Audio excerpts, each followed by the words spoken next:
Hi everyone, Carol and Kristen here with Luminous Ministries, and we are entering into Holy Week, the most holy of Holy Weeks, and a week that we really need to take a moment, and I think as we begin the week, it takes the time to just really delve into what is happening, what is this story all about, what does it lead to, and why should we be paying such close attention to all of the events of Holy Week, and really taking it to heart, and really absorbing the messages, and trying to have a most holy experience in this Holy of Holy Week. So we thought we'd do a video on just ways to enter into Holy Week and truly make it the most holy of Holy Week. So Kristen, would you like to start with an idea for something? Well, I was just thinking in my mind, do we go in order in terms of Holy Thursday, Good Friday? Maybe I'll start with in my idea for getting more out of Holy Thursday.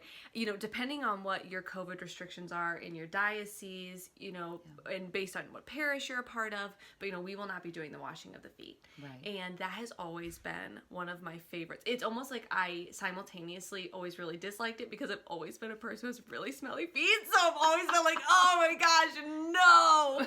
It's like so humiliating. But that's the whole point. Is that, we are dirty with our sin, and God doesn't care. He gets down and washes our feet. He's there to forgive us if we will let him, and so I've always simultaneously really loved it and really hated it, but we won't be getting to do it this year because of COVID. And so my thought was, doing that with your family. Like, I thought that could be kind of a neat thing, whether I like that's, that. Let's do it. Yeah, I know. No, I'm serious, Let's do it. Going to the bathtub, whether doing it there or, or if you want to get a basin. We've got those basins. I know we do. We can do this very easily. Yeah. Yeah, and Mom even used to do this with the high school seniors, and she would have them wash each other's hands because, yet again, people do get really self-conscious about their feet. But if you really want to do what Jesus did, it would be washing each other's feet. So, after you get home from Holy Thursday service, if you then want to take it to that next level of washing each other's feet, because it is such a deeply humbling, but I think really beautiful thing to do. That's a really good point. I always think about Holy Thursday and the fact that Jesus actually washed the feet of the disciples. I always think of that as an indicator that he really wants to delve into our personal lives, and he wants to get into the nitty-gritty of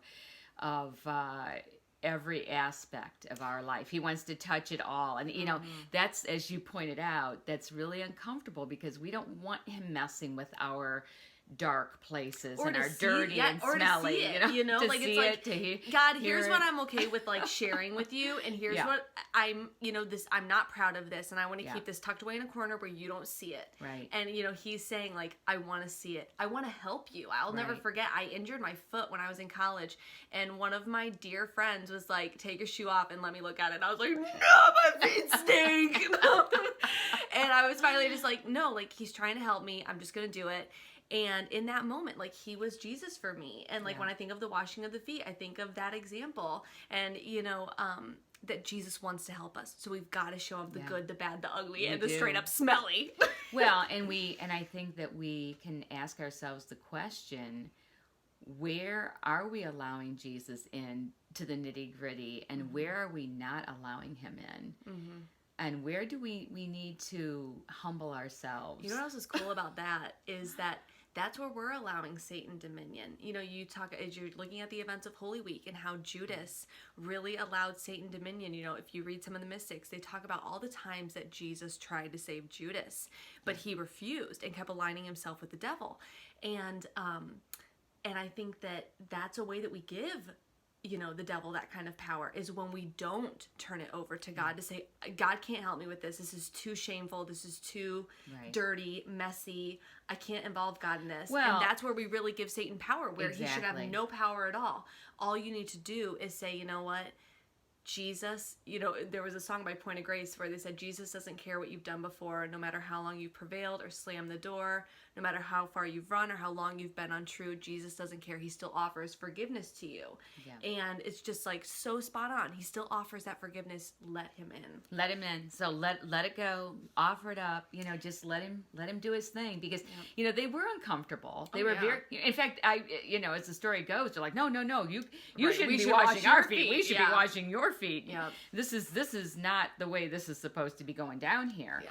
And Jesus was insistent that he wash their feet. He was not gonna let go of that. And so, we want to put the halo around his head. We want to put him in his dashing white garments. We want him to be in a place of honor and prestige. And he wants to get down and dirty with us. He wants to get into those painful, difficult, challenging parts of our life that we try to keep hidden, and those unsightly things and smelly things, and he's like, no, that's where I need to be.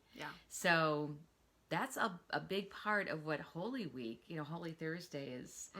I love Holy Thursday. Well, and like Jesus saying, I can handle it. You can trust me. I can handle this, and I can help you through this. And I think that, like I said from the very beginning, deeply humbling, deeply humiliating, but also like exactly what needs to happen. Exactly. Yeah. Yeah. How about you, Mom? Well, one of the things that I always try to do during Holy Week is, you already mentioned the mystics, and I think they have profound wisdom as it applies to all of these great parts of Holy Week. And I love to read them, especially during Holy Week. And of course, I'm thinking about Venerable Mary of Agreda and the Mystical City of God, and so many others. But her experience was quite profound. And so I love her words and how Jesus spoke to her so much that I actually downloaded that whole thing onto my phone, which is a lot to be putting on my phone, but it's there, and that means I have access to it at all times. So I like that. I think a lot of people like to watch The Passion by Mel Gibson. And, I have that on my list as well. It's like, okay. Great thing for Good Friday. Let me rephrase that. I wouldn't go so far as to say they like to do it, because I don't like to do it. I cringe to do it. I'm just like, I don't think I can bear to watch this again, but I know I need to. I need to see that again. It's like, no. I know what's going to happen here. I know what's going to get said. I know what's, but no, we need. So that leads into one of the things that I think is really prudent for us to, whoops, there just went my glasses. That's okay. One of the things I think is beneficial to all of us is to really delve into those scriptures and maybe do a little Lectio Divina and really, I think about, we just had Palm Sunday, so Jesus' entry into Jerusalem. It wouldn't hurt to go back and reread that again, just to preface yourself for this great Holy Week. And of course, the Last Supper that we're talking about right now, that's in Matthew 26 and also in John chapter 13. To see those two different versions and maybe read some different translations from different Bibles that will give you kind of a slightly different read. And even the different Gospels, because you get different details. Right. I don't know. Well, oh, yeah, no. Well, I'm just saying, like in Matthew 26 has the Last Supper, so does John 13. Yeah. So it's there. The crucifixion, is John 18 and 19 has, the great depiction of the crucifixion. And to go into that in great detail, and I know that you'll do that at Mass, but to do it again in your own private, quiet time. Of course, that's the other thing about Holy Week, is getting into that really quiet, still, silent place of solitude where you can really, that's why I like to go into an empty church a lot of times where where no one else is there, and just really delve into. I like to be in front of the tabernacle where I know Christ is present, because I know he's there. I know he's there in the most, in the greatest and most profound way that he can be there for me outside of receiving him in communion. Right. And there's just something about being in an empty church and being before God and having, and just coming face to face with him as best as we can at this point and saying, this incredible thing that you did for me, this is a love that is incomprehensible. I never can wrap my mind around it. And we've talked about before that if we could, it might not be a thing that God would do, but he is so profound and so incredible that he he loved us in such an amazing way that we can't really understand it, but we can try, and we should. And in more ways than we'll ever even know. You know, I mean, you've alluded to the fact that he had, you know, a shoulder wound that is not mentioned, you know, in scripture, but that he bore because he loves us. You know, there's so many more details and so many more ways that he loved us that we're not even aware of, or that, I mean, it's just, it's such a powerful love. Well, you know what they say is if everything that could be said were written down, it would take the whole world to contain the books. The whole world wouldn't even be able to contain the books that would be written. So, you know, I always think about how did they ever decide? But again, that was divine inspiration. Yeah. And so what they did decide on must be pretty important. So we should really be delving into that book. As you mentioned last week, if your best friend wrote a book and you never took the time to read it, what kind of a friend would you be? Right. Well, there you go. Here we are. I got that from Matthew Kelly, and it has always stuck with me because I was really young. He came to Defiance to speak. He said that, and I thought, man, that's so true. Well, I'm a bad friend. Well, and I'm gonna translate that into Holy Week. So if this really great friend of yours died on a cross for you, and you're not even willing to really enter into the sorrow of what he had to go through to die for our sins by taking time to be still and silent before him during Holy Week, then what kind of a friend are you to this man who is your Savior? Right. You know?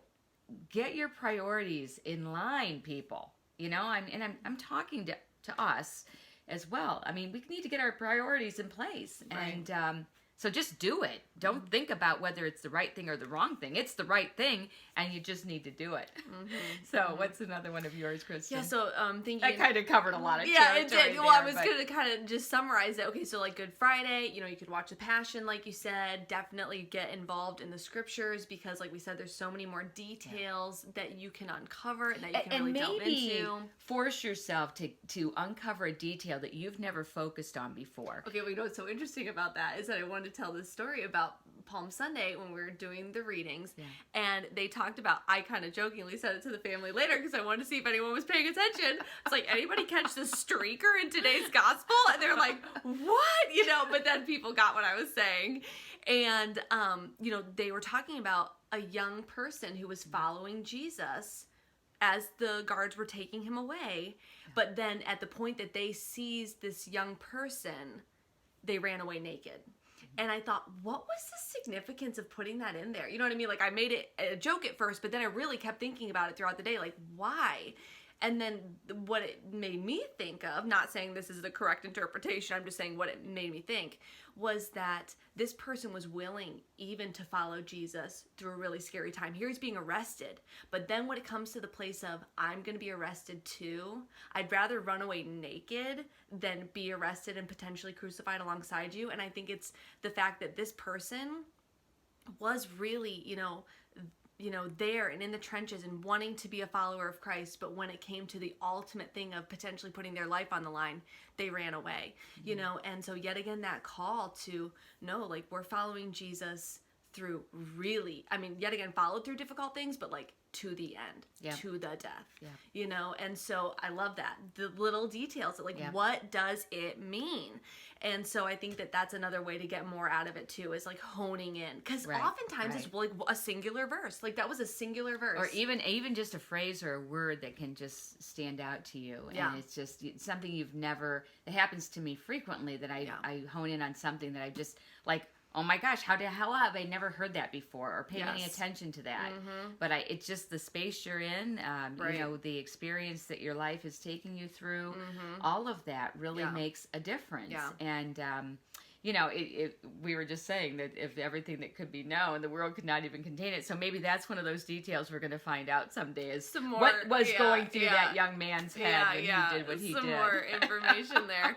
But just think what we have to look forward to when we are in eternal life and we have all the details all put together and everything makes complete and perfect sense because it's all God inspired. Yeah. And there's a lot we do not understand, but we have to trust. If it, you know, as they say, if it, we wouldn't call it faith if it was just all 2 + 2 = 4. Yeah.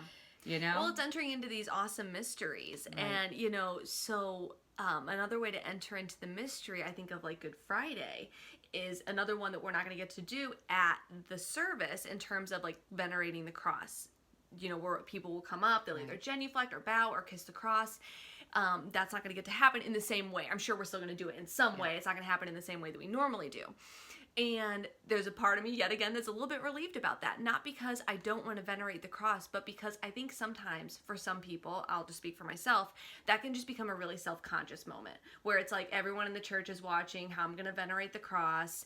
And so, to me, to get more out of Good Friday this year, I'm challenging myself to get a crucifix in front of myself and venerate the cross in my own way. And, as no one's watching or anything else, something that we've talked about is maybe trying laying prostrate. So laying on the ground, before the cross, like before Jesus, I think that would be something really neat to try. I think another thing also in terms of just the amount of time, because when you go up to venerate at Good Friday, you can't take forever because there's always other people. Right. And I think that there's so much of just thinking the mechanics in your mind that really getting up there and saying, as if you've said to the high school seniors, which one of those wounds did I inflict on Jesus? What is it you want to be thinking about as you're venerating the cross? And so I think maybe an opportunity, how is this an opportunity for us as opposed to something that's being taken away during that moment, is to go home and venerate the cross. Well, I'm even thinking about, our sick call cross and, the candles from your baptism. And you could set up an altar in your own home with sacramentals and holy things and a cross that has already been blessed. And, I'm thinking about the cross from my own wedding day that I have, the crucifix. And I'm thinking that would be a great idea, and I think we should do that too. I'm really excited to make this Holy Week one of the holiest I've ever experienced, and I don't know if it's just a year of COVID or what, but I don't want this to be like every other Holy Week. I want this to be extraordinary. I want to really enter into the mysteries of Holy Week. I want to enter into the love and the grace that God provided for us in this great act of incredible, unfathomable love. I just want to enter into that more fully. So, yeah. What's another one for you?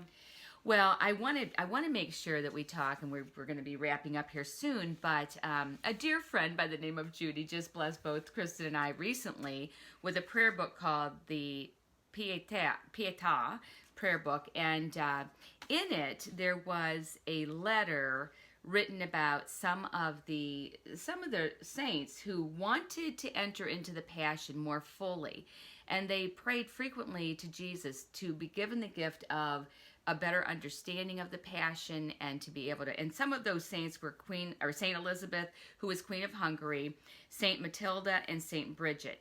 And they wished for something special. They really desired to enter into that Passion. And so they were given private revelations. And private revelations happen. We are not required to believe them in our Catholic faith, but it is an option for us to believe them. And so they were graced with certain knowledge about the actual Passion that Jesus presented to them. And I'm going to read to you a very small portion of some of what he presented to them. And he basically went into some detail about how intense and horrific the actual Passion was. So here's a part of it. Be it known that the number of armed soldiers were 150. Those who trailed me while I was bound were 23. The executioners of justice were 83. The blows received on my head were 150, just to his head. Those on my stomach, 108 blows to the stomach. Kicks on my shoulders, 80. I was led, bound with cords by the hair, 24 times. Spit in the face, 180 times. I was beaten on the body 6,666 times. Beaten on the head 110 times. I was roughly pushed, and at 12 o'clock was lifted up by the hair, pricked with thorns, and pulled by the beard 23 times. Received 20 wounds on the head, thorns of marine junks 72, pricks of thorns in the head 110, mortal thorns in the forehead 3. I was afterwards flogged and dressed as a mocked king. Wounds in the body were 1,000. The soldiers who led me to the Calvary were 608. Those who watched me were 3. And those who mocked me were 1,008. And he ends with, the drops of blood which I lost were 28,430 drops of blood. So you want a little some detail to feast your thoughts on during Holy Week, during Good Friday in particular? There you go.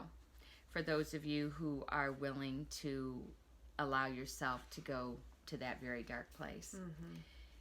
I'm going to. I'm going to have that prayer with me. And thank you, Judy, if you're watching this video. You are a dear friend, and we feel very blessed by that gift. And, you know, that really kind of...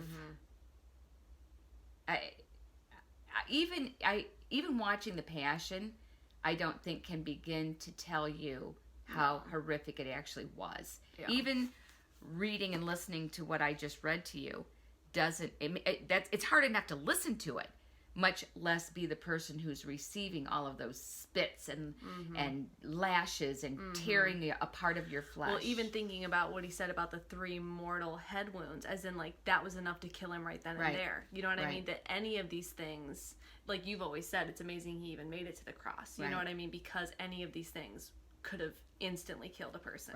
You know? Yeah, it is. It's unbelievable.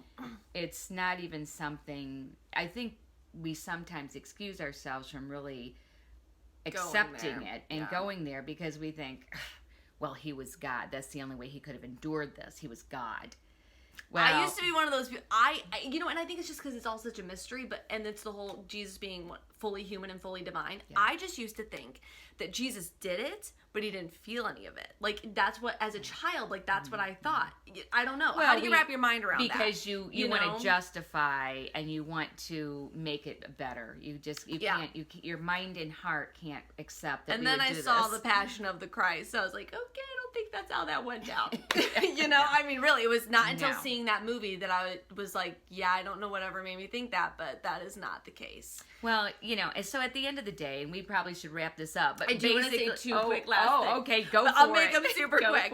But, you know, I shared this last year, but I'd just like to say it again because it was such a cool, you know, experience for me, was the process of, like, acting as if I was asked to write Jesus's eulogy.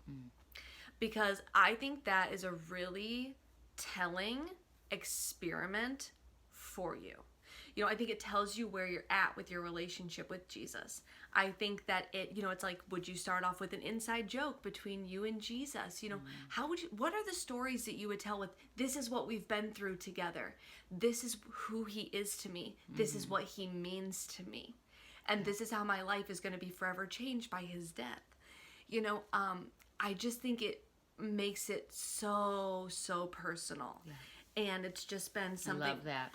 Well, it just, you know, I think divine inspiration last year just kind of like came to me, and I just thought, wow, I think that would be a really good practice every year. You know, and every year, like, okay, what does the eulogy? I'm just sitting here thinking, how would I even begin to write the eulogy of Jesus? It's so daunting, but I think at the same time, if you just tried, like if you just tried to write a super short one, but like, what would it entail? Who is he to you? Is he a stranger? And you're like, man, I can't even write this. Well, that would tell you something about the relationship. Right. You know, is it? I just think it's really telling, and I think it's a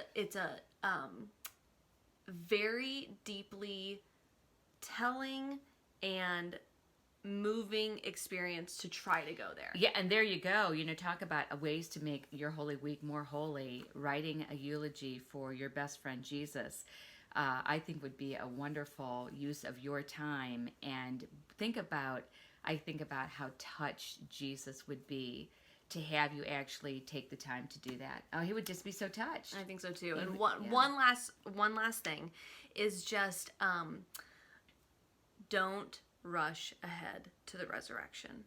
Yeah. I think that all of us during Holy Week, because it's so heavy, you're like, okay, but he's going to be resurrected. Okay, it's fine. It's going to be fine. It's going to be fine. And, like, yes, there is always the hope of the resurrection, and that is so beautiful. But I think it's really important to, like, sit here, to like sit with this. And I think that when you experience loss yourself, sometimes it helps you with Holy Week, because I just remember when I was scrolling through some messages between me and a friend when my aunt died. And I forgot that I had even messaged this friend about that. And so as I was reading these messages, and all of a sudden I got to the place where I told my friend that my aunt died. And I just like had to like stop, put my phone down, and just like sit with that. And like, it's hard. You don't want to, you know, you just want to be like, okay, but like, let's think about the good times, or let's, you know, somehow let's turn this around, because this is so sad. This is so heavy. This is so difficult. But I didn't. Like, I made myself just sit there with it and just like really think about her death. And so like now, you know, when we kneel at the crucifixion, when we read that together during the Holy Week services, it used to be more methodical for me. You know, it's like down, up, we keep going, you know, and not because I wasn't trying to enter in, but like I'm really, like when they say, and Jesus died, you know, when you get on your knees, really try to sit with that. Don't rush ahead to the resurrection. Really sit with that pain and discomfort, because he did it for us, so we can do it for him for a couple of moments. Right. And I think just during that time, offer up, you know, all the ones that you have lost maybe during that time as well. You know, I think that it's... Or any pain that you're presently living with, any struggle, challenges. I mean, there's a lot going down, and it's not all just, you know, sometimes I think that the actual death is a blessing in some cases, or I feel like this person is now in the hands of their creator. I don't think death is necessarily the worst thing that can happen to a person. I think there are lots of things that happen on this side of eternal life that are just really gruelingly difficult, and not just for the person who's experiencing it, but for anybody who loves that person.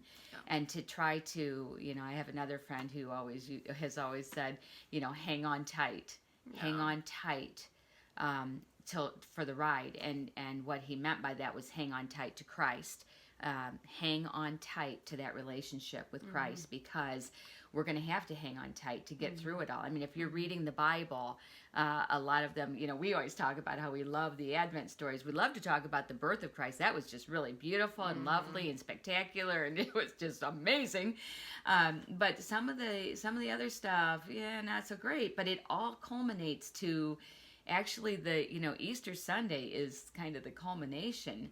It's the greatest love story ever told. It is. It absolutely is. And so, you know, but to say that don't rush to Easter. Yeah. Let Holy Week be Holy Week. Yeah.